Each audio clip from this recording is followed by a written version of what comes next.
Hello friends, welcome to Abhipedia powered by Abhimanyu IS. My name is Love Shukla. How are you all? I hope all of you are doing very well and in this circumstances जो अभी corona virus की वजह से बने हुए हैं, इसके बीच में जो आपकी प्रिपरेशन है, आई होप कि बहुत अच्छे से चल रही होगी। ठीक है। और अब टू फ्रंट्स वॉर, एक आपकी प्रिपरेशन के लिए और दूसरा जो आप इस वायरस से जो लड़ने की कोशिश, जो हमारा समाज, हमारी सोसाइटी, हमारी कंट्री, उसके अंदर भी जो है वो आप अपना योगदान दे रहे होंगे। तो जैसे कि आप अपनी स्क्रीन पर देख रहे हैं, जो हमारा आज का सेशन रहेगा वो Gandhian face of Indian national movement. ठीक है, गांधीयन फेस। अभी तक जो हम है रेवोल्यूशनरी फेस, जो हमारा लास्ट सेशन रहा था, 8th सेशन जो था, उसमें हमने अपने रेवोल्यूशनरी फेस किस तरह से जो आफ्टर द सप्रेशन ऑफ स्वदेशी मूवमेंट जो था, इंडिविजुअल जो थे, एक्टिविस्ट जो थे, वो निकल करके आए थे और उन्होंने जो भागदौड़ थी इंटरनेशनल मूवमेंट की, उनके आसपास चली थी। किस तरह से रेवोल्यूशनरी एक्टिविटीज़ का जो था वो इंक्रीज़ हुआ था। फिर आफ्टर 1914 में क्या था, वर्ल्ड वॉर लगने की वजह से सो दैट तो डिफेंस ऑफ इंडिया एक्ट आया था। ठीक है, तो उसकी वजह से क्या था कि जो वॉर टाइम की जो रिस्ट्रिक्शन थी उसका बहुत ज़्यादा गवर्नमेंट ने स्ट्रिक्ट एक्शंस लिए थे, जिसकी वजह से रेवोल्यूशनरी एक्टिविटीज़ कुछ हद तक कम हो गई थी।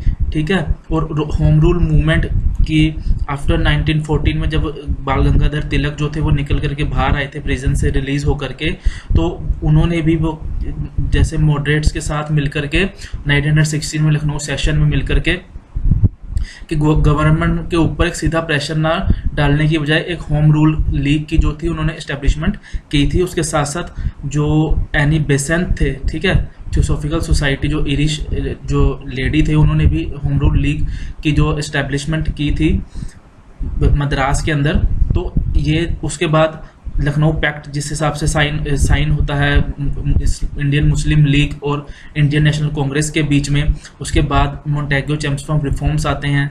ठीक है, तो इस तरीके यहाँ तक का जो हमारी जो स्टोरी थी इंडियन नेशनल मूवमेंट की, हम वो कवर कर चुके हैं। तो आज हम जो हमारे नेशनल जो है फादर ऑफ नेशन है महात्मा गांधी, उनकी एंट्री होगी इंडियन सीन के अंदर।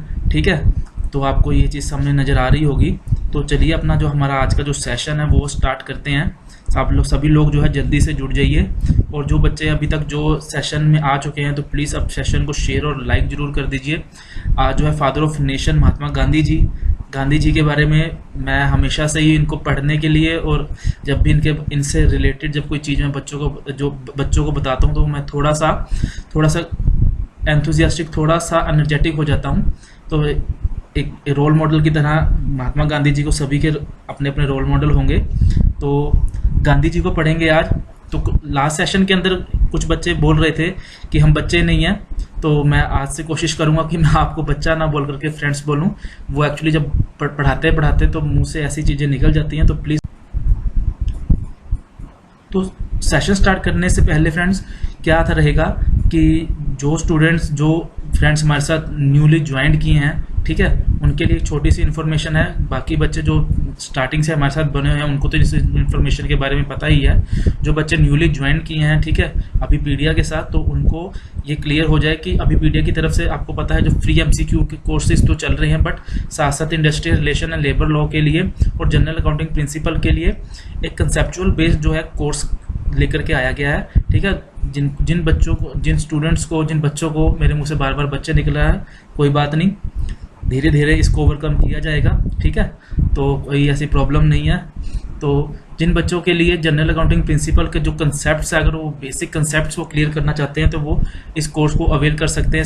इस कोर्स के थ्रू इस कोर्स को ले सकते हैं। और जो भी बच्चे इस कोर्स को लेंगे साथ साथ सॉरी, तो इस कोर्स के साथ साथ आपको जो है वो टेस्ट सीरीज़ वो फ्री में मिलेगी। अगर आप सिर्फ टेस्ट सीरीज़ खरीदना चाहते हैं तो आपको जो है वो टेस्ट सीरीज़ के जो अमाउंट रहेगी, वो जो पूरा कॉस्ट रहेगी वो 1000 रुपीज़ रहेगी, और बाकी की जो इन्फॉर्मेशन है वो आप पोर्टल पे जा करके देख सकते हैं। चलिए, जो हमारा आज का सेशन है उसको हम आगे बढ़ाते हैं। Resurgence of nationalism.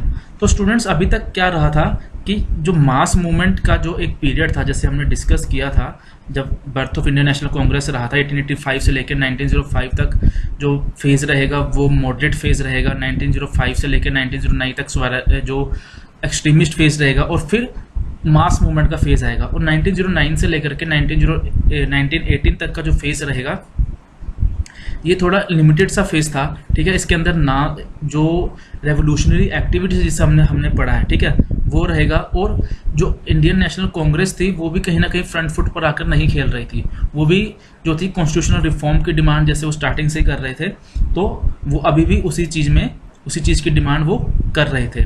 But world war की वजह से, ठीक है, डिफरेंट सेक्शंस का डिफरेंट रिस्पॉन्स रहा था। जो रेवोल्यूशनरी एक्टिविटीज़ का जो रिस्पॉन्स रहा था वो हमने डिस्कस किया। मॉडरेट्स अभी भी जो थे, और जो एक्सट्रीमिस्ट जो बाल गंगाधर तिलक साहब जो 1914 में प्रिजन से रिलीज़ होकर के आए थे, तो लखनऊ सेक्शन के 1916 सेशन में उन आपस में इंडियन नेशनल कांग्रेस के मॉडरेट्स और इंडियन नेशनल कांग्रेस एक्सट्रीमिस्ट्स आपस में इनका मर्जर हुआ था। तो वर्ल्ड वार के टाइम पे जो थी वो गवर्नमेंट के कुछ ऐसे एक्ट्स, कुछ ऐसे रेगुलेशंस बहुत ज़्यादा स्ट्रिक्ट है, जिसकी वजह से वो फ्रंट फुट पर आकर नहीं उनका जो इंडियन जो गवर्नमेंट थी उसको नहीं प्रेशराइज कर सकते थे, ठीक है। तो उस केस के अंदर क्या था कि वो जो था, जैसे हमने देखा कि जो बाल गंगाधर तिलक साहब थे उनके अंडर होम रूल लीग बनी। इंडियन नेशनल कांग्रेस के जो मॉडरेट्स थे वो अभी भी कॉन्स्टिट्यूशनल रिफॉर्म की डिमांड कर रहे थे। वो हालांकि जो मॉडरेट्स थे वो वन वे और अनदर वे जो ब्रिटिश गवर्नमेंट थी उनको वार टाइम एफर्ट्स में उनकी हेल्प कर रहे थे, ठीक है। तो ये सब चीज़ें रही थी। बट जब वर्ल्ड वार वन जो है जब ख़त्म हुई, ठीक है, तो उस टाइम पर कुछ ऐसे कंडीशंस बनी, कुछ ऐसे रीजंस बने जिसकी वजह से जो एरा ऑफ मास नेशनलिज्म निकल करके जो मास मूवमेंट थी वो फिर से स्टार्ट हुई। तो वो रीज़न क्या क्या थे वो हम देख लेते हैं। जो सबसे पहला जो रीज़न रहेगा वो रहेगा economic condition after the war, कि जब भी कोई वॉर होती है, ठीक है, तो वॉर टाइम पर जो चीज़ें होती हैं वो बहुत ज़्यादा, वॉर टाइम के अंदर जो चीज़ों की बेसिक चीज़ों की रिक्वायरमेंट होती है वो बहुत ज़्यादा इंक्रीज हो जाती है, ठीक है। बट आफ्टर द वॉर क्या होता है, रिसेशन आने लगता है, ठीक है। जो मार्केट के अंदर जो उस समय वॉर टाइम की वजह से क्या होता है कि जो डिमांड्स होती है किसी भी चीज़ की वो बहुत ज़्यादा इंक्रीज हो जाती है। बट आफ्टर द वॉर जो थी डिमांड्स होती है वो धीरे धीरे घटने लगती है। तो इस केस के अंदर जो इंडस्ट्रीज थी इंडिया की, उनकी जो प्रोडक्शन थी वो कम होने लगी। बट गवर्नमेंट जो थी, इंडियन गवर्नमेंट, उनको तो क्या था, वार टाइम पे बहुत ज़्यादा पैसा उनको खर्च हो चुका था, तो उन्होंने किसी ना किसी तरीके से उस पैसे की पूर्ति तो करनी थी। तो उन्होंने इंडियन इंडस्ट्री के ऊपर बहुत ज़्यादा हैवी टैक्सेशन लगाना शुरू कर दिया, तो इसकी वजह से उनकी इकोनॉमिक कंडीशंस बहुत ज़्यादा खराब हो गई। जो इंडियन पीजेंट्स थे, ठीक है, उनके ऊपर भी जो थे बहुत सारे हैवी टैक्सेशन जो था वो लगाया गया। जो इंडियन सोल्जर्स थे वो जो बाहर से जो इंडिया की तरफ से जो गए थे, इंडिया से रिक्रूट होकर के लड़ने के लिए, तो वो भी जो था एक डिफरेंट टाइप ऑफ जो एक एक्सपीरियंस लेकर के इंडिया में आए थे। किस तरीके से जो ब्रिटिश जो यूरोप है उनकी जो इकोनॉमिक कंडीशंस कितनी अच्छी थी, और उस कंपैरेटिवली जो इंडिया की इकोनॉमिक कंडीशंस थी वो बहुत ज़्यादा अच्छी नहीं थी। तो ठीक है, तो ये एक रीज़न बना मास मूवमेंट का, Indian economic conditions after the war, ठीक है। और जो मिडिल क्लास, जो एजुकेटेड मिडिल क्लास थी, ठीक है, वो वर्ल्ड वार वन के बाद जो थी अनएम्प्लॉयमेंट रेट बहुत ज़्यादा इंक्रीज हो गया था, जिसकी वजह से जो मिडिल क्लास थी वो बहुत ज़्यादा सफ़र कर रही थी, ठीक है। तो उनको एम्प्लॉयमेंट नहीं मिल रहा था, तो economic conditions day by day जो थी वो बहुत ख़राब होती जा रही थी। तो उसके बाद Indian expectations after the war period, जब वर्ल्ड वार वन जो थी जब स्टार्ट हुई, तो इंडियंस की जो मॉडरेट्स की जो इंडियन नेशनल कांग्रेस थी, जो बाकी की पार्टीज थी, उनकी एक्सपेक्टेशन यही थी कि वॉर टाइम के अगर जब हम ब्रिटिश गवर्नमेंट की हेल्प करेंगे तो उसके बाद जो हमें एज अ रिवॉर्ड वो सेल्फ गवर्नमेंट प्रोवाइड करेंगे। बट जो इंडियन एक्सपेक्टेशंस के ऊपर उनको इंडियंस को self government, responsible government provide करवाना तो एक चीज़, बट उनके ऊपर और ज़्यादा जो रिग्रेसिव एक्ट्स थे वो लगा दिए गए, जैसे कि रोलेट एक्ट, ठीक है, जिसकी बात हम बाद में भी करेंगे। तो इंडियन एक्सपेक्टेशंस जो थी आफ्टर द वॉर वो बहुत ज़्यादा इंक्रीज हो चुकी थी, बट जो ब्रिटिश गवर्नमेंट थी वो उसको फुलफिल नहीं कर पा रही थी। थर्ड रीजन रहेगा knowing the true character of imperialism world wide. Indians को जो इंपीरियलिज्म का ट्रू कैरेक्टर था, ठीक है, अब वर्ल्ड वॉर वन बेसिकली तो कॉलोनीज की, उनकी जो कॉलोनीज थी, हर जो जो इंपीरियल पावर्स थी, चाहे वो अलाइड पावर हो चाहे वो एक्सिस पावर हो, वो बेसिकली जो उनके आपस के बीच में जो मेन जो रीज़न था लड़ने का वो तो कॉलोनीज था, ठीक है, कि वो मोर एंड मोर कॉलोनीज के ऊपर ज़्यादा एक्वायर करना चाहते थे सो डैट उनकी मार्केट बढ़ सके, उनको रॉ मटेरियल मिल सके। तो जो इंपीरियलिज्म का ट्रू करेक्टर था वो कहीं ना कहीं जो था इंडियंस के सामने आ चुका था कि जो इंपीरियलिज्म है, जो ब्रिटिश एम्पायर है, वो इंडियंस को सेल्फ गवर्नमेंट जो है वो प्रोवाइड नहीं करवाएगी। ये जस्ट उनको एक बेट के रूप में जो था, जो मोंटेगो चेम्सफोर्ड रिफॉर्म दिए गए थे, बट आफ्टर द वॉर उनको एज अ सरप्राइज क्या मिलता है, रोलेट एक्ट मिलता है, ठीक है। तो ट्रू करेक्टर के बारे में पता चल गया था उनका। इंटरनेशनल सिचुएशन के अंदर 1917 में जैसे आपने देखा कि बोल्शेविक रेवोल्यूशन, जो रशिया में रेवोल्यूशन हुआ, तो उसके अंदर एक मास मूवमेंट के थ्रू किस तरीके से सीजारिस्ट जो रिजीम था उसको उखाड़ कर फेंक दिया गया। तो कहीं ना कहीं एक एज अ इंस्पिरेशन कि जब मासेज हैं किसी भी रिजीम के खिलाफ खड़ी होती हैं तो वो वहाँ पर उनको सक्सेस मिलती है। तो इंटरनेशनल सिचुएशंस को देख करके जो मास मूवमेंट थी इंडिया के अंदर उसको एज अ इंस्पिरेशन लेने लगे।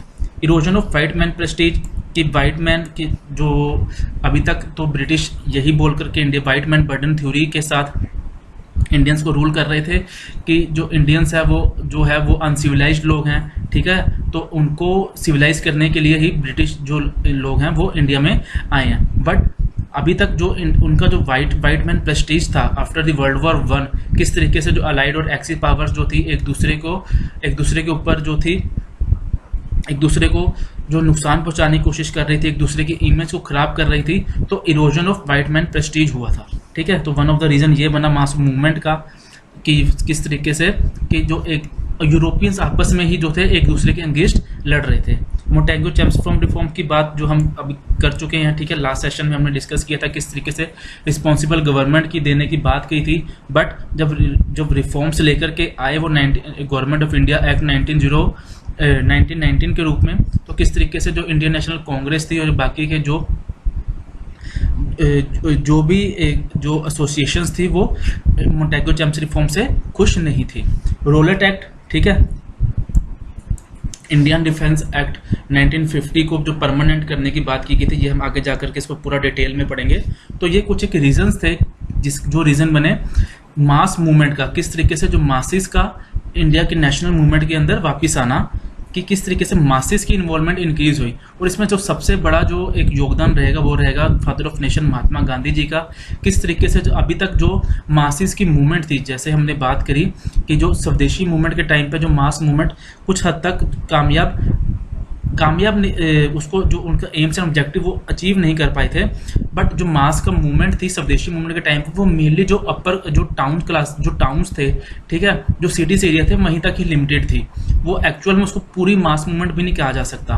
बट जब नेशनल नॉन कोऑपरेशन मूवमेंट जब हम आगे वाले सेशंस में डिस्कस करेंगे तो आप इस तरह देखेंगे कि जो विलेज एरिया के जो लोग थे, ठीक है, जो विलेज मासेस थी, इन छोटे छोटे गाँव के जो लोग थे, बड़े से बड़े शहर से लेकर के छोटे से गांव तक के जो मासेस थी वो किस तरीके से इन्वॉल्व हुए थे। तो इसको उनका जो एनर्जी थी उसको चैनलाइज करने में महात्मा गांधी का रोल बहुत ज़्यादा इंपॉर्टेंट हो जाता है, वो हम आगे जाकर के डिस्कस करेंगे। तो ये वन ऑफ द रीजंस बने थे मास मूवमेंट के आफ्टर 1918 जो था रिसर्जेंस ऑफ नेशनलिज्म के। तो चलिए आगे चलते हैं। अब गांधी जी इन साउथ अफ्रीका, ठीक है, तो गांधी जी जो थे 1893 में साउथ अफ्रीका गए थे। 1892 में वो जो अपनी लॉ की डिग्री लंदन से कंप्लीट करके इंडिया वापस आए थे, तो एक केस के सिलसिले में उन्हें साउथ अफ्रीका जाना पड़ा था। जब वो साउथ अफ्रीका पहुंचते हैं, ठीक है, तो वहाँ पर जाकर वो क्या देखते हैं कि इंडियंस के साथ जो एशियंस थे, ठीक है, उनके साथ बहुत ही ज़्यादा डिस्क्रिमिनेशन हो रहा था। तो गांधी जी ने सोचा क्यों ना यहाँ पर रुक करके जो है इनकी जो प्रॉब्लम्स है उसको सॉल्व किया जाए। तो गांधी जी ने 1 साल वहाँ पर रुकने का प्लान बनाया। बट जो रेशियल डिस्क्रिमिनेशन के खिलाफ लड़ते लड़ते गांधी जी को 20 साल कब बीत गए उनको खुद को नहीं पता चला, ठीक है। तो 20 साल तक गांधी जी उन्होंने जो डिसाइड किया था वो तो 1 साल ही रुकने का डिसाइड किया था। बट सिचुएशंस आगे से आगे ऐसी बनती गई कि गांधी जी को वहाँ पर 20 साल रुकना पड़ा और गांधी जी जो थे 1915 में इंडिया वापस आए थे, ठीक है। जनवरी 1915 में इंडिया डिफेंस एक्ट को लगने से पहले जो थे गांधी जी वापस आ गए थे। अगर डिफेंस एक्ट लग गया होता, उस टाइम पर इनेक्ट हो गया होता, तो गांधी जी भी जो थे इंडिया वापस नहीं आ सकते थे। तो 1893 में अब जो साउथ अफ्रीका गए थे केस के सिलसिले में, तो जब गांधी जी वहाँ पर जाते हैं तो वहाँ पे इंडियंस के साथ बहुत ज़्यादा, इंडियंस के साथ जो एशियंस के साथ बहुत ज़्यादा डिस्क्रिमिनेशन हो रहा था, जिसके खिलाफ जो एक्चुअली जो गांधी जी ने, अगर मोर स्पेसिफिकली बोला जाए इन लेमन टर्म, हम बोलेंगे नेट प्रैक्टिस। गांधी जी ने साउथ अफ्रीका में नेट प्रैक्टिस की थी, ठीक है। जैसे क्रिकेट के में क्या होता है, मैच से पहले, एक फाइनल मैच से पहले नेट प्रैक्टिस की जाती है, तो हम कह सकते हैं गांधी जी साउथ अफ्रीका में एक बहुत अच्छे से नेट प्रैक्टिस करके आए थे। उन्होंने बहुत अच्छे से नेट प्रैक्टिस की थी साउथ अफ्रीका में, सो डैट कि वो जब इंडिया के अंदर आए तो वो एक नेशनल मूवमेंट को आगे लेकर के चल सकें। तो सबसे पहले जो था वो resistance against registration certificate act, Gandhi ji ने जो फर्स्ट जिसके खिलाफ जो फर्स्ट टाइम पे पैसिव रेजिस्टेंस यूज़ किया था, सत्याग्रह की जो उनका जो मेथड था वो यूज़ किया था, that was against the registration certificate act 1906 की। जो भी एशियंस थे, इंडियंस थे, उनको जो था एक सर्टिफिकेट जो था ऑल टाइम अपने पास रखना होता था, जिसके ऊपर उनके फिंगरप्रिंट्स होते थे, ठीक है। तो बहुत ही डिस्क्रिमिनेटेड था, तो जिसके खिलाफ गांधी जी ने पैसिव रेजिस्टेंस किया था, ठीक है। जो सत्याग्रह, जो फर्स्ट टाइम नॉन वायलेंस और ट्रुथ के बेस पर जो उनका जो मेथड था रेजिस्टेंस करने का, और वो गांधी जी ने फर्स्ट टाइम जो था रजिस्ट्रेशन सर्टिफिकेट एक्ट के अगेंस्ट यूज़ किया था। और उन्होंने जो भी अपने साथ साथियों के मिलकर के जो सर्टिफिकेट्स थे वो सबको जला दिया था, ठीक है। जिसके बाद उनको अरेस्ट भी किया गया था, बट गांधी जी जो थे वहाँ पर अरेस्ट होते थे, फिर गवर्नमेंट से बात करके फिर बाहर आकर के फिर उसके अगेंस्ट जो था वो प्रोटेस्ट करते थे। तो जो सेकंड जो उनका जो इंपॉर्टेंट इवेंट आता है वो आता है कैंपेन अगेंस्ट पोल टैक्स। तो पोल टैक्स एक्चुअली एक एंशिएंट टैक्स है, ठीक है। हर कंट्री जो है वो अपने पे एक पोल टैक्स लगाती है, जो हेड होता है उसके ऊपर एक एवरी इंडिविजुअल के ऊपर टैक्स लगाया जाता है, जो बेसिक रिक्वायरमेंट जो होती है फंड्स इकट्ठा करने के लिए। तो इंडियन एक्स इंडेंचर्ड लेबर जो थी, ठीक है, जो यहाँ से जो वहाँ पे शुगर की खेती के लिए जो यहाँ से लेबर को लेकर जाया जाता था, तो उनके ऊपर जो था पोल टैक्स लगाया गया था 3 पाउंड्स का, तो सो दैट कि जो थी वो ज़्यादा से ज़्यादा फंड इकट्ठे किए जा सकें। बट उनकी जो इंडियंस थे, जो एशियंस थे, उनकी इतनी इनकम नहीं थी, तो उसके खिलाफ जो था गांधी जी ने प्रोटेस्ट किया था। तो उसके बाद बात करते हैं protest against transfer immigration act. जो ट्रांसफर इमिग्रेशन एक्ट के अगेंस्ट की जो नटाल जो डिफरेंट प्रोविंसेस थे, तो ट्रांसफर में जो नहीं जा सकते थे। जैसे हम अगर आज के टाइम की बात करें, अगर आपको बोल दिया जाए कि आप चेन्नई से मुंबई नहीं जा सकते, मुंबई से दिल्ली नहीं आ सकते, तो किस बेस पर कि सिर्फ ये क्या आपको क्या से लगेगा, ये डिस्क्रिमिनेशन लगेगा, ठीक है। तो उस टाइम पर भी ट्रांसफर इमिग्रेशन एक्ट के अंदर आप जो था ट्रांसफर नटाल से ट्रांसफर नहीं जा सकते थे, और वहाँ से जो डिफरेंट प्रोविंसेस थे वहाँ से ट्रांसफर आप नहीं जा सकते थे। तो गांधी जी ने इसके अगेंस्ट भी जो था प्रोटेस्ट किया था। और ट्रांसफर इमिग्रेशन एक्ट के जो गोपाल कृष्ण गोखले, ठीक है, जो पॉलिटिकल गुरु थे, उन्होंने भी पूरे ऑल इंडिया का जो था टूर किया था इस एक्ट के अगेंस्ट, ट्रांसफर इमिग्रेशन एक्ट के अगेंस्ट। और जो उस टाइम पर जो वाइसरॉय थे इंडिया के, लॉर्ड हार्डिंग, उन्होंने भी जो ट्रांसफर इमिग्रेशन एक्ट का कंडेम किया था। तो एक अपने आप में एक इम्पोर्टेंट इन्फॉर्मेशन ये हो जाती है कि जो उस टाइम पे जो ब्रिटिश के जो वाइसरॉय थे इंडिया के अंदर, लॉर्ड हार्डिंग, उन्होंने भी जो था इस एक्ट को कंडेम किया था। तो आपको ये इन्फॉर्मेशन पता होनी चाहिए, ठीक है। अब इस बीच में जो गांधी जी ने जो मेन जो वहाँ पे जो पेपर, ठीक है, जो पेपर जर्नल निकाला था, पेपर था गांधी जी का, वो कौन सा पेपर था, इंडियन ओपिनियन। तो एक्चुअली जो यूपीएससी ईपीएफओ में इसी तरीके से एग्जाम में के क्वेश्चन जो है वो पूछे जाते हैं।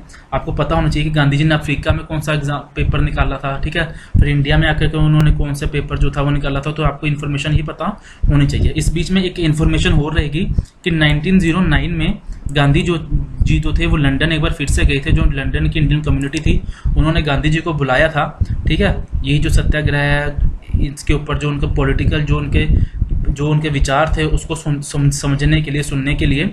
जब गांधी जी वहाँ से वापस आ रहे थे, तो उन्होंने वहाँ पर आते आते, अब बोर्ड के थ्रू उस समय गांधी जी के पास इतने वो पैसे तो होते नहीं थे कि वो जाएंगे, ठीक है, बहुत ज़्यादा खुदगर्ज किस्म के मतलब इंसान थे गांधी जी, किसी की हेल्प बहुत इजीली लेते नहीं थे, ठीक है। तो वापस आते समय जब बोर्ड पर आ रहे थे, तो उनको क्या काम था, 1.5-2 महीने का टाइम था, तो उन्होंने एक बुक लिखी थी उस टाइम पे, जब वो लंदन से वापस अफ्रीका में आ रहे थे 1909 के टाइम पे। उस बुक का क्या नाम था, हिंद स्वराज। आपको पता होना चाहिए हिंद स्वराज। इसी तरीके के क्वेश्चन जो है वो आपसे पूछे जाते हैं यूपीएससी ईपीएफओ के पॉइंट ऑफ व्यू से, हिंद स्वराज, ठीक है, हिंद स्वराज। तो प्लीज़ आप इसको नोट कर लीजिएगा, हिंद स्वराज। तो उस टाइम पे गांधी जी ने अफ्रीका में ही 2 फॉर्म्स के जो इस्टेब्लिश किए थे, फिनिक्स फॉर्म 1904, ठीक है, और 1910 में टॉलस्टॉय फॉर्म। तो इसकी जो एक क्रोनोलॉजी है वो भी आपको पता होना चाहिए। जब इंडिया में गांधी जी वापस आएंगे तो वो साबरमती आश्रम जो कि गुजरात में है, ठीक है, वहाँ पे वो इस्टेब्लिश करेंगे। तो गांधी जी जो ये थे ये अफ्रीका के अंदर उनके जो भी गांधी जी के जो इस 20 साल के दौरान जो हुआ था इम्पोर्टेंट इवेंट्स ये रहे थे, ठीक है। अब गांधी जी जो थे 1915 जनवरी 1915 में जो थे वो वापस आ गए थे। गांधी जी के जैसे हम प्रवासी भारतीय दिवस जो बनाते हैं 9 जैन को, आप मुझे सही कीजिएगा अगर मैं गलत हूं तो, 9 जैन को जो था गांधी जी के वापस आने की खुशी में ही जो प्रवासी भारतीय दिवस जो था हर दूसरे साल जो है बनाया जाता है, ठीक है। तो गांधी जी तो जनवरी 1915 में वापस आ गए थे। तो ये अभी तक का इवेंट था जो गांधी जी साउथ अफ्रीका में जो उन्होंने जो काम किए। अब गांधी जी जो थे वो 1915 में जैसे मैंने कहा इंडिया में वापस आ चुके थे, बट स्टार्टिंग के जो टाइम था वो गांधी जी वो डायरेक्टली इन्वॉल्व नहीं हुए थे किसी भी तरीके के पॉलिटिकल इवेंट्स के अंदर, ठीक है। तो फर्स्ट टाइम जो गांधी जी तो आए थे जब इंडिया के अंदर, तो उन्होंने इंडिया के जो लोग थे, इंडिया के जो उस टाइम की सिचुएशन थी उसको एनालाइज करने के लिए all of the India tour किया था 1 साल के लिए। उनके जो पॉलिटिकल गुरु थे गोपाल कृष्ण गोखले जी के कहने पर, ठीक है। तो स्टार्टिंग में तो गांधी जी का जो फर्स्ट एक्सपेरिमेंट था इंडिया में पॉलिटिकली वो कौन सा था, चंपारण सत्याग्रह 1917 में गांधी जी ने फर्स्ट टाइम जो था वो किसी पॉलिटिकल इवेंट इंडिया में जो था वो पार्टिसिपेट किया था, जो ठीक है। जो गांधी जी का फर्स्ट एक्सपेरिमेंट था पॉलिटिकली इंडिया में वो था चंपारण सत्याग्रह, बिहार में, ठीक है। चंपारण एक प्लेस है बिहार में, अंगेज द 3 गठिया सिस्टम।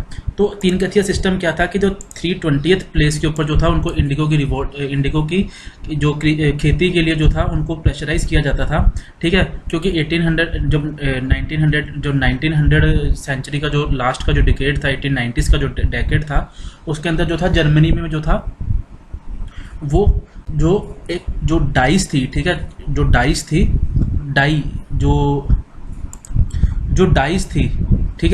थी सिंथेटिक डाई, जर्मनी की सिंथेटिक डाई ने जो इंडिया की जो इंडिगो की जो, ठीक है, जो नेचुरल डाइस थी उसको रिप्लेस कर दिया था। तो जो उस टाइम के जो यूरोपियन प्लांटर्स थे तो उनको बहुत ज़्यादा नुकसान होता था। तो उन्होंने जो इंडिगो की खेती के लिए जो पीजेंट्स थे उनको प्रेशराइज करना स्टार्ट कर दिया, ठीक है, ज़बरदस्ती उनसे खेती करवाना शुरू किया 320th प्लेस पे। तो उसको 3 गठिया सिस्टम भी कहा जाता है, ठीक है, कहा जाता था। तो गांधी जी जो थे फर्स्ट टाइम राजकुमार शुक्ला, ठीक है, ये जो पर्सनैलिटी के बहुत इंपॉर्टेंट पर्सनैलिटी है, इन्होंने ही गांधी जी को फर्स्ट टाइम कन्विंस किया था चंपारण सत्याग्रह के लिए।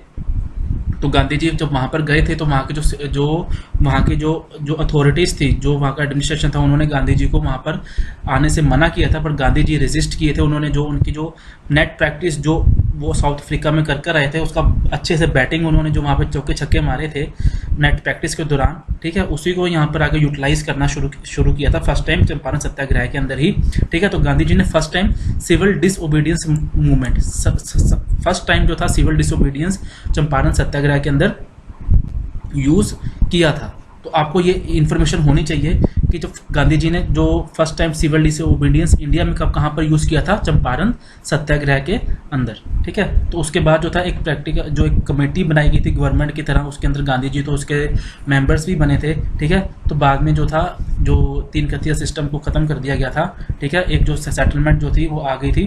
तो गांधी जी को कहीं ना कहीं ये विश्वास, अभी तक एक चीज़ ध्यान में रखना कि गांधी जी को कहीं ना कहीं जो ब्रिटिश गवर्नमेंट थी, ब्रिटिश एडमिनिस्ट्रेशन थी, उसके ऊपर विश्वास जरूर था। डेट्स वाई गांधी जी जो थे वो ब्रिटिशर्स के अगेंस्ट खुलकर नहीं अभी सामने आए थे, बट उनको भी लगता था कि कहीं ना कहीं ब्रिटिशर जो गवर्नमेंट है वो जो लोगों की प्रॉब्लम्स है उससे अवेयर नहीं है। जब उनको उनसे अवेयर करवाया जाता है तो वो उसके अगेंस्ट जो एक्शन जरूर लेते हैं और लोगों के समर्थन में ब्रिटिश गवर्नमेंट जरूर लोगों का साथ देती है। बट गांधी जी का जो इल्यूजन था ये कब टूटेगा, आफ्टर रोलट एक्ट, ठीक है, और जलियांवाला मैसेकर जो होगा उसके बाद गांधी जी को एक चीज़ समझ में आ जाएगी कि जो ब्रिटिशर्स हैं उनसे रूल ऑफ लॉ और इंडियंस के जो सेल्फ गवर्नमेंट है उनकी जो डिमांड्स है उसके बारे में तुम कुछ अच्छा ये लोग नहीं कर सकते हैं, ठीक है। तो उसके बाद जो गांधी जी का सेकंड एक्सपेरिमेंट था वो अहमदाबाद मिल स्ट्राइक था। तो first time hunger strike Gandhi ji ने करी थी वो कहाँ पर करी थी, अहमदाबाद मिल स्ट्राइक के अंदर। तो यहाँ पे प्लेग बोनस का जो एक इशू था, जो वहाँ के जो वर्कर्स थे वो प्लेग बोनस की डिमांड कर रहे थे, 50% राइस की, जो उनकी इनकम में 50% राइस की डिमांड कर रहे थे। बट जो मिल ओनर्स थे वो उनकी जो डिमांड नहीं सुन रहे थे, ठीक है। तो अनुसुईया साराभाई गांधी जी की एसोसिएट रही थी इस अहमदाबाद मिल स्ट्राइक के अंदर। तो ये पर्सनैलिटी जो थी बहुत इंपॉर्टेंट हो जाएगी। चंपारण सत्याग्रह में, जैसे मैंने बताया, Rajkumar Shukla and Ahmedabad mill strike में अनुसुईया साराभाई। एक्चुअली ये जो मिल ओनर के जो वहाँ की जो मिल ओनर्स थे, ठीक है, मिल्स के जो ओनर थे, उनके जो प्रेसिडेंट थे, उनकी सिस्टर थी अनुसुईया साराभाई, ठीक है। और जब यहाँ के जो लोग थे, जो मिल वर्कर्स थे, अनुसुईया साराभाई के पास आए और अनुसुईया साराभाई ने गांधी जी से रिक्वेस्ट करी और गांधी जी की रिक्वेस्ट से आकर के गांधी जी ने तो वहाँ पर हंगर स्ट्राइक करी, ठीक है। और जो मिल ओनर्स थे उन्होंने उनकी डिमांड मानते हुए, गांधी जी की डिमांड मानते हुए 35% की, 50% ना दे करके 35% की डिमांड को एक्सेप्ट कर लिया था। गांधी जी का जो थर्ड एक्सपेरिमेंट था बच्चों, ये आपको जो है क्रोनोलॉजी भी पता होनी चाहिए कि फर्स्ट जो गांधी जी के एक्सपेरिमेंट थे, फर्स्ट चंपारण सत्याग्रह, सेकंड पे Ahmedabad mill strike and third पे खेड़ा सत्याग्रह, ठीक है। तो वो मे बी क्वेश्चन की फॉर्म आपको क्रोनोलॉजिकल ऑर्डर भी आपसे जो है वो पूछा जा सकता है। तो खेड़ा के अंदर, सत्याग्रह के अंदर जो फर्स्ट टाइम नॉन कोऑपरेशन जो था गांधी जी ने यूज़ किया था, फर्स्ट टाइम नॉन कोऑपरेशन, ठीक है। तो ये भी इन्फॉर्मेशन आपको पता होनी चाहिए, ये फैक्ट्स हैं, ये आप इसको याद कर लीजिए कि गांधी जी ने सिविल डिसोबीडियंस कहाँ यूज़ किया था फर्स्ट टाइम, हंगर स्ट्राइक कहाँ पर यूज़ किया था और फर्स्ट नॉन कोऑपरेशन कहाँ पर यूज़ किया था। ये डायरेक्ट क्वेश्चन जो है वो पूछे जाते हैं। क्रॉप्स, इसके अंदर क्रॉप का जो फेलियर था, ठीक है, जो वहाँ का एडमिनिस्ट्रेशन था, उन्होंने ये बोला था कि जब भी कोई क्रॉप फेल होगी तो था वो टैक्स जो था जो पीजेंट से नहीं लिया जाएगा। बट जो था आफ्टर कि खेड़ा के अंदर जो क्रॉप फेलियर के बावजूद जो था पीजेंट से वो टैक्स कलेक्ट किया जा रहा था, तो उस टाइम पर गांधी जी ने खेड़ा के अंदर जो था वो जो पॉलिटिकल जो क्राइसिस थे उसके वो दूर करने के लिए गांधी जी ने नॉन कोऑपरेशन जो था स्टार्ट किया था। और इसके अंदर जो एसोसिएट थे गांधी जी के वो कौन कौन थे, सरदार वल्लभ भाई पटेल, नरहरि पारिक, रविशंकर व्यास। तो ये एसोसिएट्स के बारे में भी आपको इन्फॉर्मेशन आपको ये चीज़ें याद करनी है। मैं आपको स्पेसिफिकली बार बार बोल रहा हूँ, आपको ये चीज़ें क्रैम करके जानी है। क्रैमिंग, मैं डेलिबरेटली बोल रहा हूँ क्रैमिंग, बिकॉज कि ये जो चीज़ें हैं बच्चे भूल जाते हैं एग्जाम के अंदर, और क्वेश्चन यूपीएससी ईपीएफओ के अंदर इसी एरिया से जो है वो पूछे जाते हैं। तो गांधी जी जो थे अपने थर्ड एक्सपेरिमेंट में भी कामयाब रहे थे, ठीक है। तो गवर्नमेंट ने क्या किया था, जो टैक्स था उस ईयर का उसको सस्पेंड कर दिया था, और अगले जो साल के टैक्स थे उसका जो रेट था उसको रिड्यूस करते हुए जो उनकी जो प्रॉपर्टी जो पीजेंट्स थे वो टैक्स ना देने के बाद जो गवर्नमेंट ने उनकी प्रॉपर्टी को कॉन्फिस्केट किया था उसको रिटर्न कर दिया था। तो फर्स्ट 3 एक्सपेरिमेंट में गांधी जी जो थे वो कामयाब रहे थे, ठीक है। तो ये अभी तक हमने डिस्कस किया गांधी जी के 3 एक्सपेरिमेंट। तो इसी बीच में एक बहुत इंपॉर्टेंट इवेंट जो होता है, ठीक है, रोलेट एक्ट 1919। तब गवर्नमेंट, जैसे आपको पता है कि जो वर्ल्ड वॉर 1 जो थी वो चल रही थी, बट गवर्नमेंट जो थी उस समय पे जो डिफेंस ऑफ इंडिया एक्ट 1915 की जो रेस्ट्रिक्शंस थी उसको एक परमानेंट रूप देना चाहती थी। तो उसके लिए वो 1917 में उन्होंने सर सिडनी रोलेट की प्रेसिडेंटशिप के अंदर एक कमेटी बनाई थी to look into the militant nationalist activities. जैसे हमने डिस्कस किया था कि जो रेवोल्यूशनरी एक्टिविटीज़ थी वो बहुत ज़्यादा इंक्रीज़ हो गई थी। होम रूल लीग जो थी चाहे वो बाल गंगाधर तिलक जी की हो, चाहे वो एनी बसंत जी की हो, वो उनको प्रेशराइज कर रहे थे सेल्फ गवर्नमेंट के लिए, ठीक है, कॉन्स्टिट्यूशन रिफॉर्म के लिए। तो इन जो इस तरीके की डिमांड थी, जो मिलिटेंट नेशनलिस्ट की जो डिमांड थी उसको सप्रेस करने के लिए जो वॉर टाइम की जो रेस्ट्रिक्शन थी उसको परमानेंट लॉ के रूप में वो लेकर के आना चाहते थे, ठीक है। तो रोलेट एक्ट जो था 1919 में पास हुआ था, 1919 में सेंट्रल लेजिस्लेटिव असेंबली में। तो इसके अंदर क्या था कि कोई भी पर्सन जो था could be arrested on the basis of suspicion, कि उसको सस्पिशन के बेस पर ही अरेस्ट किया जा सकता था। और ऑल द इलेक्टेड मेंबर्स, उस टाइम पे जो इलेक्टेड मेंबर्स थे सेंट्रल लेजिस्लेटिव असेंबली के, उन्होंने जो था वो रिजाइन कर दिया था। उसमें बेसिकली जो मोस्ट इंपॉर्टेंट पर्सनैलिटीज थी वो थी मोहम्मद अली जिन्ना, मदन मोहन मालवीय एंड मजहार उल हक, ठीक है। तो 1919 के जो रोलेट एक्ट के विरोध में जो इंडियन सेंट्रल लेजिस्लेटिव काउंसिल के जो मेंबर्स थे इंडियंस, उन्होंने भी जो था वो रिज़ाइन कर दिया था। अब अभी तक गांधी जी को कहीं ना कहीं विश्वास था कि जो ब्रिटिश एडमिनिस्ट्रेशन है वो इंडियंस के हित के लिए काम करता है। तो गांधी जी ने फिर से एक बार मास प्रोटेस्ट लोगों को बुलाया कि सत्याग्रह के लिए जो गांधी जी प्रैक्टिस की थी, जो गांधी जी के 3 एक्सपेरिमेंट थे, वो भी उसको जो है उसमें वो सक्सेसफुल रहे थे। तो गांधी जी ने जो सत्याग्रह की शुरुआत करी रोलेट एक्ट के अगेंस्ट, ठीक है। तो नेशन वाइड हड़ताल जो थी वो हुई स्टार्टिंग, ठीक है। तो उसके अंदर जो फास्टिंग थी, प्रेयर थी, बट कुछ टाइम पर क्या, कुछ जगह पर क्या हो रहा था इस सत्याग्रह के टाइम पर, जैसे कि सत्याग्रह का जो मोस्ट बेसिक रूल है वो है नॉन वायलेंस और अडेरेंस टू ट्रुथ। बट अभी तक जो था ये जो मेथड थे गांधी जी के, जो इंडियन मासिस थी वो अभी तक अवेयर नहीं थी। तो कुछ जगह पर जो था वायलेंस हुई, ठीक है। तो गांधी जी ने क्या कहा, गांधी जी ने जो था अपना जो सत्याग्रह था उसको वापस ले लिया और called it the Himalayan blunder. तो आपको पता होना चाहिए गांधी जी ने किस एक्ट के बाद जो था सत्याग्रह के बाद जो था, जो गांधी जी ने जो अपना जो सत्याग्रह था उसको हिमालयन ब्लंडर बोला था, ठीक है। तो रोलेट एक्ट के बाद जो सत्याग्रह जो गांधी जी ने स्टार्ट किया था उसको गांधी जी ने क्या बोला था, हिमालयन ब्लंडर। आगे चलते हैं। तो अभी आई होप कि आपको जो ये रोलेट एक्ट के बारे में कुछ आजकल मैं बोल रहा हूँ कि स्टूडेंट्स को नॉर्मली ये कुछ ऐसे इवेंट्स हैं जैसे जलियांवाला बाग मैसेकर हो, रोलेट एक्ट हो, बहुत ज़्यादा इसमें कुछ ऐसा कुछ समझाने वाला है नहीं है, बहुत इजी चीज़ें हैं ये। आपको आप जब कोई मूवीज़ भी देखते हैं तो आपको ये इन्फॉर्मेशन बहुत इजीली मिल जाती है, ठीक है। तो चलिए अपने सेशन को आगे बढ़ाते हैं। इस बीच एक और बहुत ज़्यादा दिल दहलाने वाला जो इवेंट हुआ था वो था जलियांवाला बाग मैसेकर। तो जैसे गवर्नमेंट जो थी वो रोलेट एक्ट लेकर के आई थी, उसके अंदर क्या था कि अब किसी को भी सस्पिशंस के बेस पर ही आप उनको अरेस्ट कर सकते हैं। तो इसके अगेंस्ट ही से जो था पंजाब के अंदर, पूरे हिंदुस्तान के अंदर, पूरे इंडिया के अंदर जो थे प्रोटेस्ट चल रहे थे। तो पंजाब में भी इस तरीके का प्रोटेस्ट जो था वो चल रहा था, ठीक है। तो उस टाइम पर क्या हुआ था कि जो वहाँ के जो एक स्पेसिफिक जो लोकल लीडर्स थे, डॉक्टर सैफुद्दीन और डॉक्टर किचलू, उनको अरेस्ट कर लिया गया था इसी जो था रोलेट एक्ट के अंडर ही। तो 13 अप्रैल 1919 का दिन था, बैसाखी वाला दिन पंजाब में बहुत अच्छे से सेलिब्रेट किया जाता है, ठीक है।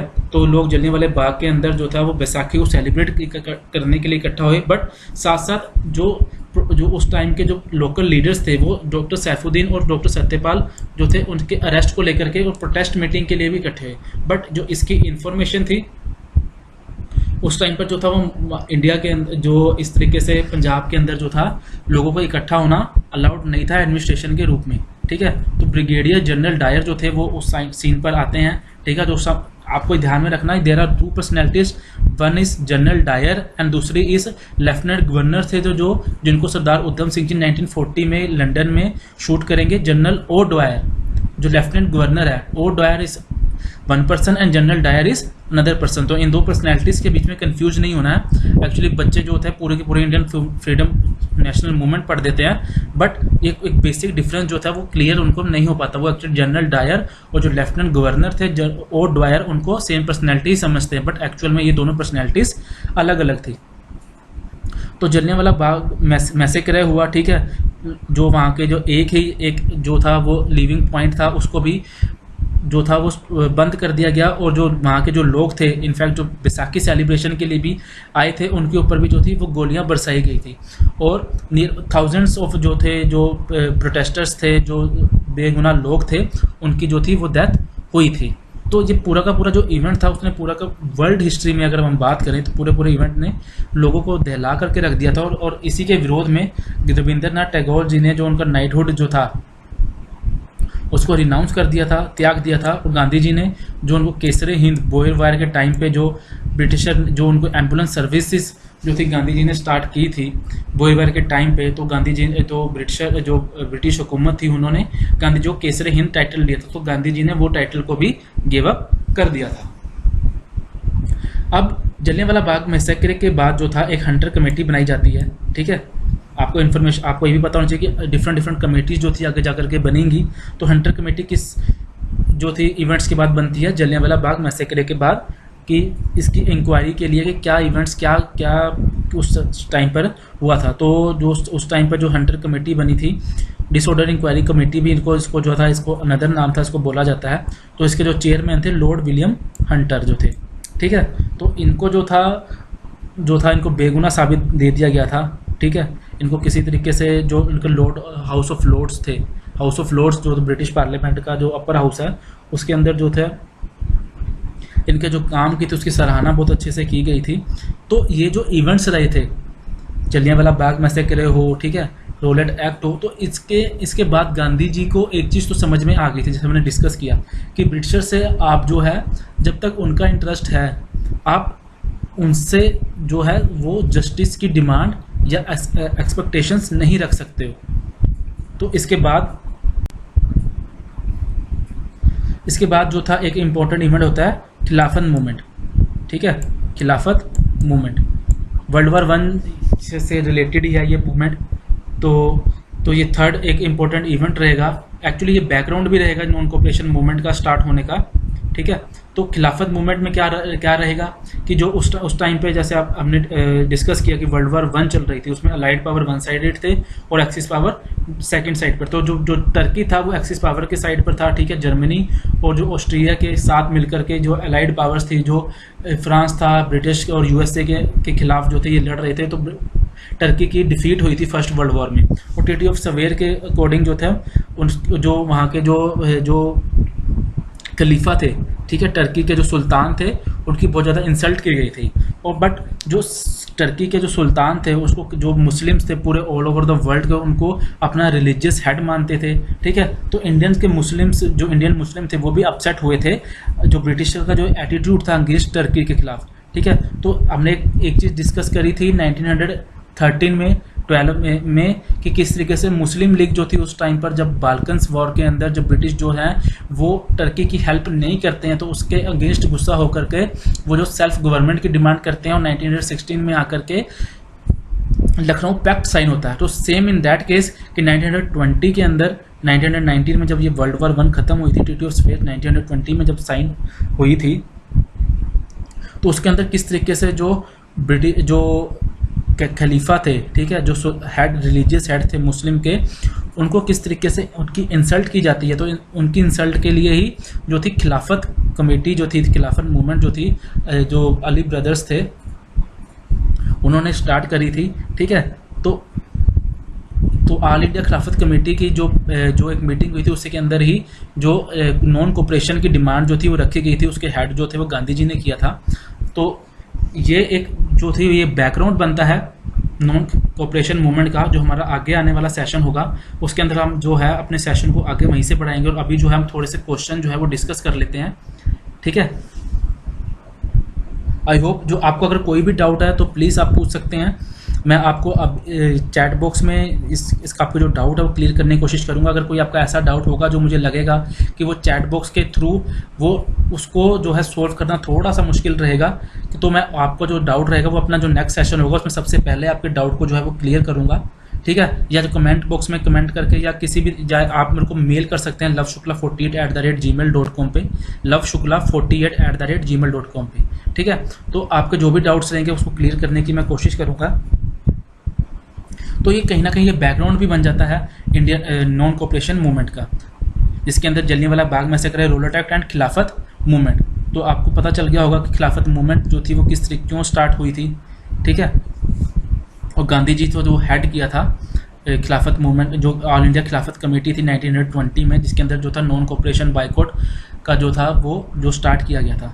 और बाद में आकर के किस तरीके से खिलाफत मूवमेंट को जो इंडियन नेशनल कांग्रेस भी जो है एक्सेप्ट करती है, और जो थी नॉन कोऑपरेशन मूवमेंट जो स्टार्ट होती है अगेंस्ट ब्रिटिशर मूवमेंट, जिसको हेड करते हैं जो पूरा का पूरा जो ये पूरी की पूरी मूवमेंट रहेगी उसको कौन लेकर के चलते हैं, गांधी जी जो है वो लेकर के चलते हैं, जो कि हम अपने आगे वाले सेशन में डिस्कस करेंगे। अभी हम जो है वो क्वेश्चन डिस्कस करते हैं। चलिए बच्चों जल्दी से आंसर कीजिए। फर्स्ट क्वेश्चन जो है आपकी स्क्रीन पर आ गया है, तो जल्दी से आंसर कीजिए। Consider the following statement. Kesari Hind medal was awarded by the Indian government for exceptional public services. Second option is Mahatma Gandhi was awarded Kesari Hind for recruiting volunteers for British Indian army during world war 1. Statement third is Mahatma Gandhi returned his award to protest against the draconian Rowlatt act, which of the above statements is are correct. तो जल्दी से answer कीजिए। अभी जो हम जो roulette act है, Kesari Hind medal है, इसको डिस्कस करके हटे हैं। तो सभी बच्चों को जो आंसर है जो उसको करना चाहिए, सभी बच्चों का आंसर जो है वो ठीक होना चाहिए। तो जल्दी से आंसर कीजिए।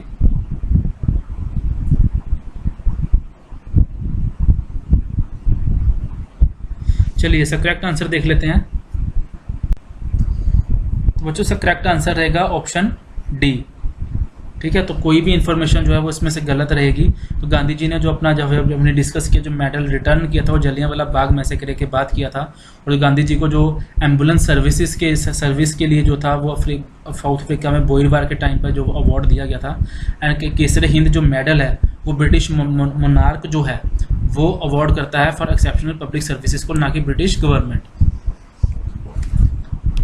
ठीक है, तो ये इन्फॉर्मेशन जो है आपको इसको ऐसा इन्फॉर्मेशन ही लेकर के चलना है। ठीक है, जो information as a concept cover नहीं की जाती उसको एज अ क्वेश्चन आंसर की फॉर्म में कवर की जाती है। तो आपको ये एज अ इन्फॉर्मेशन ही लेकर के चलना है। और अगर आपको जो सेशन है आपको अच्छा लग रहा है, आपको कुछ नया सीखने को मिल रहा है, आपको कुछ इंटरेस्टिंग चीज़ें पता लग रही हैं, तो प्लीज़ सेशन को शेयर और लाइक ज़रूर कीजिएगा। चलिए अपने नेक्स्ट क्वेश्चन की तरफ चलते हैं। नेक्स्ट क्वेश्चन आ गया बच्चों, जल्दी से आंसर कीजिए। Consider following statement about Champaran satyagraha. Champaran satyagraha was first civil disobedience. Champaran satyagraha was against a tinkathia system. Gandhi ji was arresting during the protest, which of the statement is are correct. तो जल्दी से आंसर कर दीजिए। वेरी इजी क्वेश्चन है, सभी चीज़ें अभी डिस्कस करके हमने अभी डिस्कस की हैं। सभी बच्चों को जो है ये आंसर करना है। तो जल्दी से आंसर कीजिए। Consider the following statement about Champaran Satyagraha. A is 1 and 2 only, B is 2 and 3 only, C is 2 only, and D is all of the above.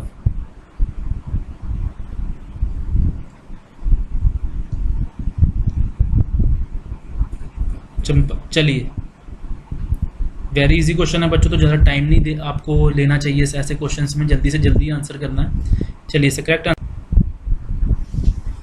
Champaran सत्याग्रह बच्चों अभी हम डिस्कस जो है इसको डिस्कस करके हटे हैं। तो सभी की सभी इन्फॉर्मेशन जो है वो करेक्ट हैं। ठीक है, गांधी जी को राजकुमार शुक्ला जी ने जो था इनवाइट किया था तीन खतीय सिस्टम के अगेंस्ट। जो इसकी इन्फॉर्मेशन है अभी हम डिस्कस की है। तो आप इसको इन्फॉर्मेशन जो है आपकी जो एक्सप्लेनेशन है वो देख लीजिएगा।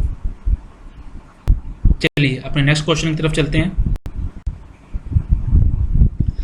नेक्स्ट क्वेश्चन आ गया बच्चों, जल्दी से आंसर कीजिए। About the Rowlatt act statements, the act allowed political activists to be tried without juries or even imprisoned without trial. Okay, the second statement is it sought to suspend the law of habeas corpus, the basic of civil liberty. The mere possession of seditious newspaper was considered to be the adequate evidence of guilt. कि बिना किसी juries के tried किए हुए उनको prison किया जाता है विदाउट ट्रायल के। ठीक है, बिना किसी ट्रायल के। और जो हेबियस कॉर्पस है आर्टिकल 32 के अंदर, थोड़ी सी पॉलिटी भी आपकी यहाँ पर जो है रिवाइज कर लेते हैं कि आर्टिकल 32 के अंदर जो कॉन्स्टिट्यूशन में जो रिट्स दी गई हैं वो उसको भी सस्पेंड कर देता है ये आर्टिकल, जो बेसिक लिबर्टी है। और अगर आपके पास कोई सेडिशियस न्यूज़पेपर है, ठीक है, अगर आपके घर के अंदर वो न्यूज़पेपर भी मिल जाता है तो भी जो है आपके अगेंस्ट जो था रोलेट एक्ट के अगेंस्ट रोलेट एक्ट के अंदर आपको अरेस्ट किया जा सकता है। तो जल्दी से आंसर कर दीजिए। चलिए इसका करेक्ट आंसर देख लेते हैं। तो सभी की सभी इंफॉर्मेशन है बच्चों वो सही रहेंगी। जो डी ऑप्शन रहेगा वो करेक्ट आंसर रहेगा। तो सभी की सभी इंफॉर्मेशन जो है वो सही रहेंगी। Political activist to be tried without juries, ठीक है, बिना जूरीज के इम्प्रिजन विदाउट ट्रायल के, बिना उनको ट्रायल के जो है उनको सजा दी जा सकती है। ठीक है, allowed arrest of Indians without warrant और में सस्पिशन ऑफ ट्रेजन, जैसे हमने डिस्कस किया था कि सिर्फ सस्पिशन के बेस पर उनको अरेस्ट किया जा सकता है। और जो हेबियस कॉर्पस है, जो सिविल लिबर्टी है, उसको भी सस्पेंड कर दिया जाएगा। और अगर आपके पास कोई सेडिशियस न्यूज़पेपर भी मिल जाता है तो भी आपको अरेस्ट किया जा सकता है। ठीक है, ऑल राइट, तो let's move to our next. Here is the new question, so please answer which of the following is considered to be first non cooperation movement, कि इसमें से किसको नॉन कंसीडर किया जाता है first non cooperation movement. Option A Champaran satyagraha, option B is Ahmedabad mill strike, option C satyagraha against Rowlatt Act and option D is Kheda satyagraha. तो जल्दी से आंसर कर दीजिए, आपके पास सिर्फ 5 सेकंड्स है इसको आंसर करने के लिए। You have only 5 seconds to answer this question. 5 seconds में आपको आंसर करना है। चलिए इसका करेक्ट आंसर देख लेते हैं। अभी बच्चों अभी हम इसको डिस्कस करके रटे हैं, ठीक है, तो इसमें कुछ ऐसा कुछ समझाने वाला है नहीं है। ऑप्शन डी खेड़ा सत्याग्रह के अंदर फर्स्ट टाइम था नॉन कोऑपरेशन को यूज़ किया गया था गांधी जी के द्वारा, तो option D is the correct answer. Next question is on your screen, which of the following statement are correct. Gandhi ji की टेक्निक जो थी सत्याग्रह की, उसके बारे में कुछ स्टेटमेंट्स है, आपको बताना है कौन सी स्टेटमेंट सही है और कौन सी स्टेटमेंट जो है रॉन्ग है। A satyagraha should not accept suffering in struggle against the wrong doer, कि जो सत्याग्रही है, ठीक है, वो जो सफरिंग है, जो सफ़र, वो उसको एक्सेप्ट नहीं करेगा। जो उसका स्ट्रगल है अगेंस्ट, जो उसके खिलाफ जो गलत कर रहा है, उससे जो उसको सफरिंग हो रही है, वो सत्याग्रह उसको एक्सेप्ट नहीं करेगा। और मेथड ऑफ सत्याग्रह के अंदर नॉन पेमेंट ऑफ टैक्सेस को इंक्लूड किया जाता है, डिक्लाइनिंग ऑफ ऑनर्स को इंक्लूड किया जाता है, ऑपोजिशन एंड अथॉरिटीज़ को। और जो थर्ड स्टेटमेंट है, satyagrahi was not to submit to what he considered as wrong but was always to remain truthful, non violent and fearless. और जो सत्याग्रही है, वो जो भी उसके साथ गलत हो रहा है, वो उसके अंदर अपने आप को सबमिट नहीं करेगा और हमेशा सत्य के साथ देगा और नॉन वायलेंट रहेगा और किसी चीज़ से डरेगा नहीं। तो इसमें से कौन से ऑप्शन जो है वो आपको सही लगते हैं, तो please choose the correct code. A is 1 and 2 only, B is 2 and 3 only, C is 1 and 3 only and D is all of the above. जल्दी से आंसर कीजिए। चलिए, तो फर्स्ट स्टेटमेंट जो रहेगी बच्चों उसमें गलत रहेगी, जो करेक्ट आंसर रहेगा वो option, so option B is the correct answer. A satyagrahi was not to submit to what he considered as wrong but always remain truthful, non violent and satyagraha, ठीक है, एंड फियरलेस।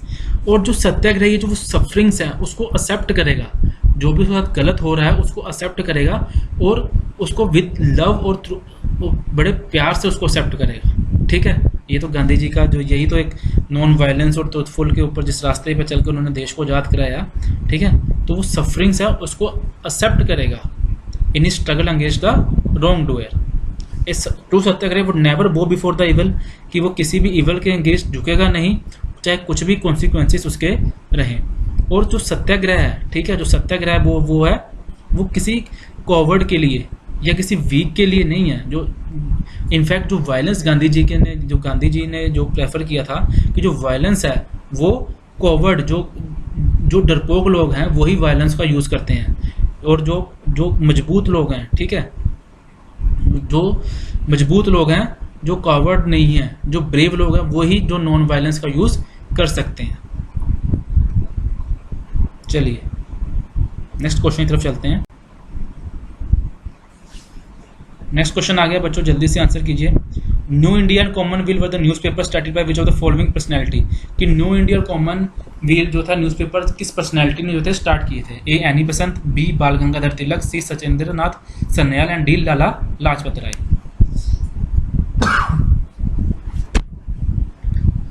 चलिए इसका कुछ वेरी इजी क्वेश्चन है, इसमें कुछ आपको time नहीं लगना चाहिए, टाइमिंग इज वेरी इंपॉर्टेंट। तो इसका जो करेक्ट आंसर रहेगा बच्चों option is the correct answer. Annie Besant ji के जो ये न्यूज़पेपर थे कॉमनवेल्थ एंड न्यू इंडिया, ठीक है, तो होम रूल लीग की जो थी इन्होंने स्थापना की थी मद्रास में, तो इनके ये न्यूज़पेपर थे। चलिए नेक्स्ट क्वेश्चन की तरफ चलते हैं। Consider the following statements, launch of Khilafat movement, formation of Ghadar party, Kakori conspiracy, organization home rule league by Annie Besant, कि जो ये इनको आपको क्रोनोलॉजिकल ऑर्डर में, कि जो सबसे पहले जो घटना घटी है उसको सबसे पहले रखते हुए और जो घटना सबसे लास्ट में घटी है उसको सबसे लास्ट में रखना है, उसको क्रोनोलॉजिकल ऑर्डर में आपको अरेंज करना है। तो जल्दी से अरेंज कर दीजिए, वेरी इजी क्वेश्चन है। Launch of Khilafat movement, formation of Ghadar party, Kakori conspiracy, organisation of home rule league by Annie Besant.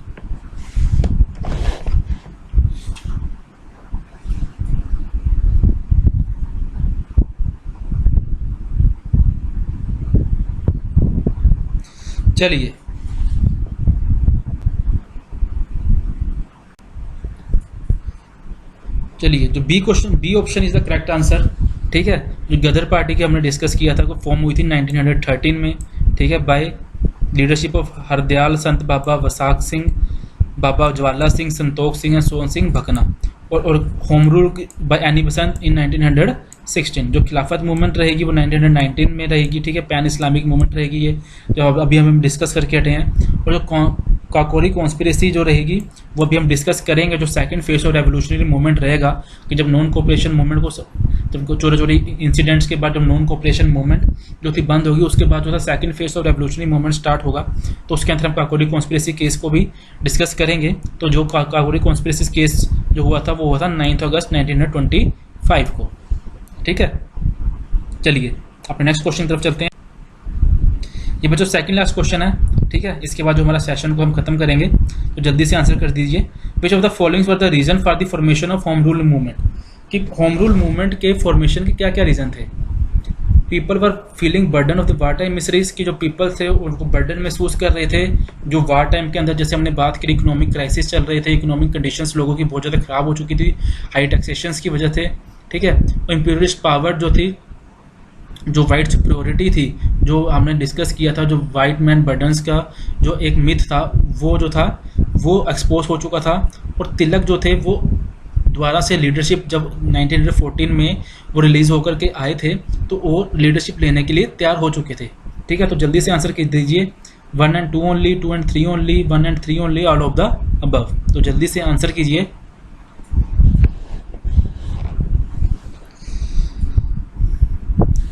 चलिए इसका करेक्ट आंसर देख लेते हैं। तो होम रूल मूवमेंट बच्चों हम डिस्कस कर चुके हैं, तो सभी के सभी जो फैक्टर्स हैं वो करेक्ट हैं होम रूल मूवमेंट के लिए। तो section nationally felt that popular pressure was required to attend concession from the government, की पॉपुलर प्रेशर की जरूरत है। मॉडरेट्स जो थे वो डिसोल्यूशंस थे मॉडर्नमेंटो रिफॉर्म्स में, जैसे उनको डिमांड्स थी, जैसे उनको एक्सपेक्टेशंस थी, वो मॉडर्नमेंटो रिफॉर्म्स में उनको नहीं मिला था, ठीक है। वार टाइम मिसरीज भी बहुत ज़्यादा हाई हो रही थी। और इंपीरियलिस्ट पावर जो थी उनका जो असली चेहरा था वो एक्सपोज हो चुका था, ठीक है। तो ये इंपॉर्टेंट रीज़न रहे थे होम रूल मूवमेंट के स्टार्ट होने के। चलिए अपने नेक्स्ट क्वेश्चन की, जो हमारा आज का लास्ट क्वेश्चन है उसकी तरफ चलते। This is the last question बच्चों, जल्दी से आंसर कर दीजिए।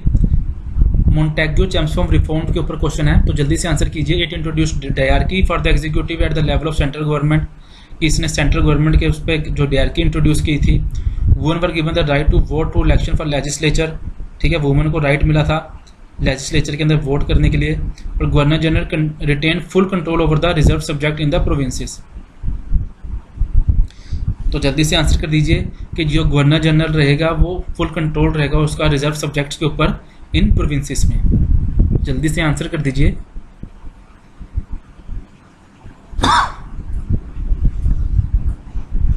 Option is 1 and 2 only, B is 2 and 3 only, C is 1 and 3 only, and D is all of the above. चलिए इसका करेक्ट आंसर देख लेते हैं। तो B is the correct answer, ठीक है। डायरकी जो थी वो प्रोविंसेस में इंट्रोड्यूस की गई थी, ठीक है।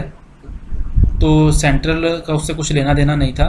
2 लिस्ट बनाई गई थी रिजर्व एंड ट्रांसफर्ड की फॉर एडमिनिस्ट्रेशन, जैसे हमने डिस्कस कर चुके हैं मोंटेग्यू चैम्सकॉम रिफॉर्म्स। तो आप सभी को पता होगा ये सारे जो चीज़ें हम सभी जो है डिस्कस कर चुके हैं। चलिए जो हमारा आज का सेशन है बच्चों उसको यही हम उसको एंड करते हैं। नेक्स्ट सेशन में मिलेंगे जिसके अंदर जो हमने जो आज खिलाफत मूवमेंट तक हमने जो डिस्कस किया है ये बैकग्राउंड भी बनेगा नॉन कोऑपरेशन मूवमेंट का। जब हमारा नेक्स्ट सेशन होगा उसके अंदर हम जो नॉन कोऑपरेशन मूवमेंट जो थी वो स्टार्ट होगी, गांधी जी जो नॉन कोऑपरेशन मूवमेंट स्टार्ट करेंगे, खिलाफत मुस्लिम्स का जो इशू रहेगा उसको, और जो इंडियन नेशनल कांग्रेस के जो इशू रहेंगे, ठीक है, जो रोलट एक्ट होगा, जलियांवाला बाग मैसेक्रे होगा, खिलाफत मूवमेंट का जो इशू होगा, तो इसके बेस पे जो नॉन कोऑपरेशन मूवमेंट होगी उसका आगे वो किस तरीके से उसका एक पूरी टाइमलाइन चलेगी, कौन कैसे कैसे इवेंट्स होंगे वो सब डिस्कस करने वाले हैं। आई होप बच्चों आपको जो ये इन्फॉर्मेशन है आपको हेल्प करेगी आपके एग्जाम में, ठीक है। तो अगर आपको जो इन्फॉर्मेशन है आपको हेल्पफुल लगी है तो प्लीज़ सेशन को शेयर और लाइक कीजिए, ठीक है। और जो आपका जो 2 फ्रंट वॉर है, एक फ्रंट वॉर पे तो आप अपने एग्ज़ाम के लिए लड़ रहे हैं और दूसरी फ्रंट वॉर के ऊपर आप जो है कोरोना वायरस से लड़ रहे हैं एज अ सोसाइटी और एक समाज को एक सिटीजन ऑफ कंट्री के रूप में। तो जो दोनों तरफ की जो लड़ाई है वो कंटिन्यू रहनी चाहिए, ठीक है। और एंड में आकर के हम जो है ये जो 2 फ्रंट्स की जो वॉर है उसको ज़रूर जीतेंगे। तो चलिए, thank you very much and all the best.